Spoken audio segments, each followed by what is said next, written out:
Good morning বন্ধুরা, সবাই তোমরা কেমন আছো? আশা করি ভালো আছো, সকলে খুব ভালো থেকো। আর আমি পূজা নিয়ে চলে এলাম ছোট্ট একটা ভিডিও। আমি কোথায় যাচ্ছি সবটা তোমার সাথে শেয়ার করব। আমি জানি তোমরা জানো আমি কোথায় যাচ্ছি, তবুও তোমার সঙ্গে শেয়ার করলাম। এখন আমরা টোটোতে আছি আর আমাদের 9:40-এর ট্রেন আছে, কিন্তু ট্রেনটা আসলো 10টায়, আজকে অনেক লেট করে।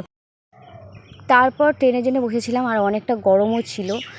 ট্রেনে তো যা করে জায়গা পেলাম বসার, কিন্তু টেকার জায়গা পাইনি। আমরা দাঁড়িয়ে আছি, টেকারে উঠবো বলে, একটা টেকার বেরিয়ে গেছে, আমরা দাঁড়িয়ে আছি, একটা টেকার ঢুকলো, আমরা মানে দাঁড়িয়ে আছি, যারা পরে এসে তারা আগে উঠে পড়লো, জানো, এরকম সিস্টেম।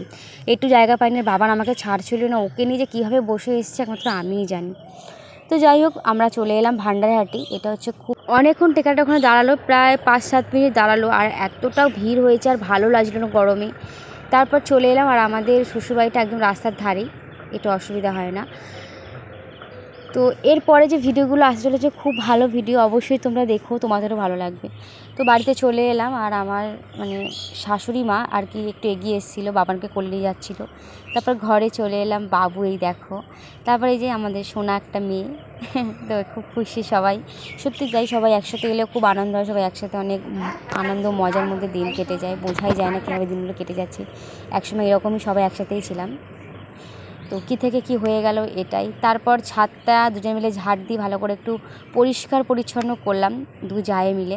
দেখো চারিদিকটা কতটা সুন্দর লাগছে, তোমাদের সঙ্গে একটু শেয়ার করলাম। আর এখানে প্রচুর গাছপালা আর খুব ঠান্ডা, দেখো। আর এই যে আমার যা, আমি সব, আমার মা সব, আমার শাশুড়ি মা সব, আমরা ছাদে অনেকক্ষণ বসেছিলাম বিকেলবেলা। চলো ভিডিওটা এখানেই শেষ করলাম, তোমরা খুব ভালো থেকো।